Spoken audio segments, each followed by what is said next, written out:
a hybrid of the three most dangerous man-eating animals known to the ancient Egyptians, donning the head of a crocodile, upper body of a lion, and the lower body of a hippopotamus. This female creature of divinity was known as the Devourer of the Dead, or more specifically, human hearts. This is Ammit, ancient Egypt's swallower of the dead.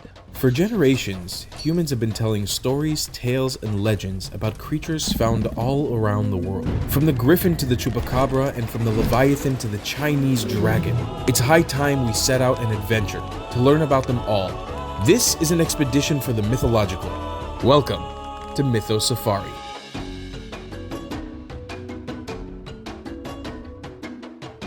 The ancient Egyptians were big believers in the afterlife, also known as the underworld. When a human passed, they would need to make their way through this life to the next to unlock bountiful gifts of riches and happiness, or pain, fear, and death.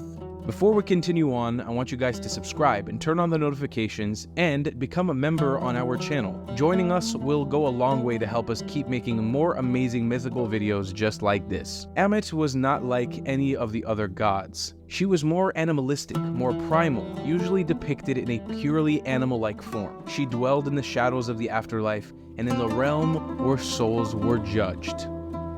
Ma'at Kharu. In ancient legend, Egyptian scales were a symbolic representation of the judgment of the dead. They played a central role in the concept of the afterlife, specifically in Egyptian belief systems. And during the time of judgment, the heart of the deceased was placed on one side of the scales, while the feather of Ma'at, who was the goddess of truth, justice, and cosmic order, was placed on the other side of the scale. Thoth, the god of wisdom and writing, acted as the scribe who recorded the results of these judgments. In some versions of this story and legend, Anubis, one of the most popular gods of ancient Egypt, the god of embalming in the afterlife, oversaw the process. If the heart failed the test and was deemed unworthy, Ammit would pounce and devour it, condemning the soul to oblivion. This fate was considered the ultimate punishment because without a heart, the soul could not continue in its existence to the afterlife. The ancient Egyptians believed that the heart, rather than the brain, was a seat of a person's thoughts, emotions, and character, the essence of their being and identity. This belief is evident in the various aspects of Egyptian culture, including religious practices, funerary customs, and medical understanding. They also placed great emphasis on preserving the heart during mummification, which the ancient Egyptians loved to do, with some of the most well-preserved mummies in all of human history coming out of ancient Egypt. The brain was typically removed during the embalming process, as it was considered less essential for the afterlife compared to the heart. Ammit, as a concept, served as a powerful moral lesson for the ancient Egyptians, emphasizing the importance of leading a righteous life and the consequences of one's actions in both life and death. Sobek. Sobek wasn't only the name of a god in ancient Egypt, the hybrid human and crocodile god known as Sobek, but it was the literal word for crocodile. Ammit donned the head of Sobek, similar to Sobek the god himself. Crocodiles were apex predators in the Nile River, embodying strength, ferocity, and adaptability. Their ability to move swiftly in the water and ambush prey made them formidable creatures in the eyes of the ancient Egyptians. And because of their connection to the god Sobek, they were also associated with protection, especially in matters related to water, fertility, and childbirth. Vast temples dedicated to Sobek and other crocodile-related deities were built, and crocodiles were sometimes even kept and revered within these temple complexes, almost in the way elephants are kept in Buddhist and Hindu temples in the modern day. This signifies their divine relationship to Hindu gods like Ganesh and Lord Buddha, and the concept of Sobek did something similar. The Sobek represented a mix of power, protection, fertility, and potential danger. Their presence in religious beliefs, arts, and mythology reflected the Egyptians' deep connection to the natural world and their understanding of the interconnectedness of life, death, and divine forces. Tawret.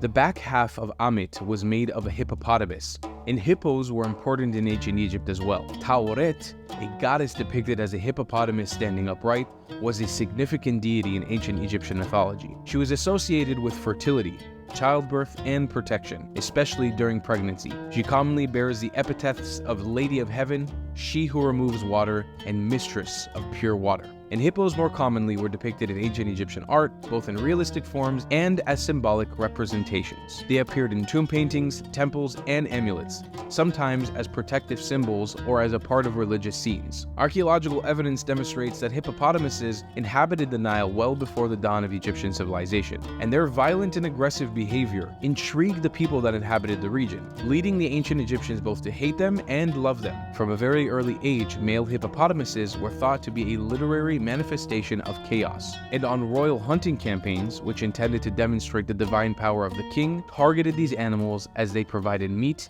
and their hides after hunting, which were used for various purposes such as making leather and crafting tools. However, on the other hand, female hippopotamuses were revered as manifestations of magical deities, as they aggressively would protect their young from any harm. With Ammit having the front half of its body made up of a lion, one must wonder what was the significance. Lions were associated with royalty, strength, and power in ancient Egypt. The lioness, in particular, was revered for her ferocity and protective nature, qualities that were often linked to pharaohs and rulers. Lions were also closely associated with solar deities, such as Sekhmet. One of the best examples we have is the Sphinx. Watch our video on it here. A hybrid of a man and a lion's body. And in the Sphinx, the lion's body symbolizes strength, power, and ferocity. Lions were revered in ancient Egyptian culture for these qualities, and incorporating a lion's body into the Sphinx form emphasized these attributes, embodying both fear and power similar to the hippopotamus and the crocodile. It made sense this fearsome creature of death, Ammit, was composed of all three. Put yourself in the psyche of the ancient Egyptians for a moment. Imagine a world much simpler than ours, one where the ideas of different religions and gods, faiths and divinity didn't exist, and truth laid in the world of the ancient Egyptian religion. Ancient Egypt was truth, the only truth, and the divine truth. Now imagine as you go through life, and as you study the artistic and faith-based system of your culture, you walk through the halls of the ancient pyramids and you observe the hieroglyphs and papyrus you saw there. You saw Ammit prowling in her animalistic form over the bodies of the dead. Ammit is often depicted sitting in a crouched position near the judgment scales, always ready to eat the heart of the sinner. Here we have an incredible piece of art. A depiction of the judgment of the soul shows us Hunefer, who was a scribe from ancient Egypt.